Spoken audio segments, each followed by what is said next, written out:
ടൊറന്റോയിലെ ഗതാഗതക്കുരുക്ക് വരും മാസങ്ങളിൽ കൂടുതൽ വഷളാകുമെന്ന് മുന്നറിയിപ്പ്. ഇതിനിടെ നഗരത്തിലെ പ്രധാന കമ്പനികളെല്ലാം തന്നെ ഓഫീസ് സമയം വർദ്ധിപ്പിക്കാൻ ഒരുങ്ങുകയാണെന്നും റിപ്പോർട്ടുകൾ പുറത്തുവരുന്നുണ്ട്. മാത്രമല്ല, വർക്ക് ഫ്രം ഹോം അവസാനിപ്പിച്ച് ജീവനക്കാരോട് ഓഫീസിലേക്ക് മടങ്ങാനും കമ്പനികൾ അറിയിച്ചതോടെ നഗരത്തിലെ ഗതാഗതക്കുരുക്ക് വലിയ തലവേദനയായി മാറും. പല കനേഡിയൻ നഗരങ്ങളിലും വാഹന ഗതാഗതത്തിലെ ചെറിയ വർധനവ് പോലും ഉൾക്കൊള്ളാൻ പര്യാപ്തമായ റോഡുകളുടെ അഭാവം ട്രാഫിക് ബ്ലോക്കിനെ കൂടുതൽ രൂക്ഷമാക്കുന്നുവെന്ന് ടൊറന്റോ നഗരത്തിന്റെ മുൻ ചീഫ് പ്ലാനർ ചൂണ്ടിക്കാണിക്കുന്നു. കഴിഞ്ഞ 20 വർഷത്തിനിടെ 10 ലക്ഷത്തിലധികം വാഹനങ്ങളാണ് ടൊറന്റോയിലെ റോഡുകളിൽ അധികമായി ഓടുന്നത്. വാഹനങ്ങളുടെ വർധനവ് ട്രാഫിക് ബ്ലോക്കുകൾ കൂടുതൽ രൂക്ഷമാക്കുന്നു. ഒക്ടോബർ മുതൽ മുഴുവൻ ജീവനക്കാരും ഓഫീസിലേക്ക് മടങ്ങണമെന്ന് ഒന്റാറിയോ സർക്കാർ പ്രഖ്യാപിക്കുകയും ചെയ്തിട്ടുണ്ട്.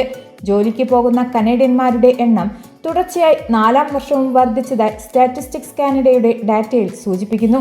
ഇത് ടൊറന്റോയിലെ ഗതാഗതക്കുരുക്കിനെ നല്ല രീതിയിൽ ബാധിക്കുമെന്ന് അധികൃതർ ചൂണ്ടിക്കാണിക്കുന്നു.